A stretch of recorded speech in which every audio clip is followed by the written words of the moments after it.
Les commerçants auront une visibilité quasiment nationale.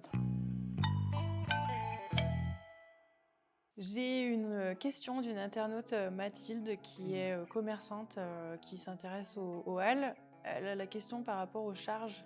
Qu'est-ce que tu peux lui apporter, comme réponse par rapport aux charges? Alors, les charges, c'est un vrai sujet dans une halle parce que les charges ont toujours tendance un peu à augmenter au fil du temps.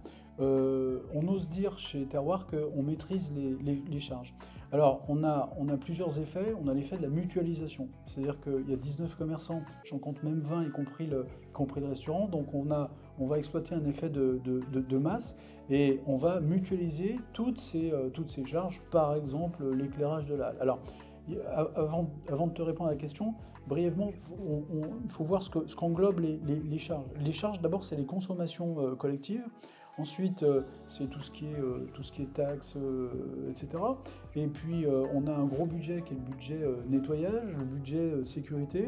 Et puis, un budget dont j'aimerais parler, c'est le budget communication. C'est-à-dire que la communication, grâce aux médias et à la force de Terroir, on va communiquer sur la marque, sur la halle, mais également et surtout en fait sur les commerçants qui sont à l'intérieur de notre halle.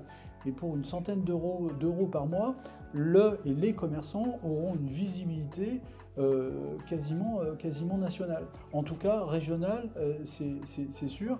Et ça permet à tous nos locataires, à tous nos clients, en fait, d'avoir une communication qu'ils n'auraient pu jamais avoir eu dans le passé ou dans leur boutique actuelle.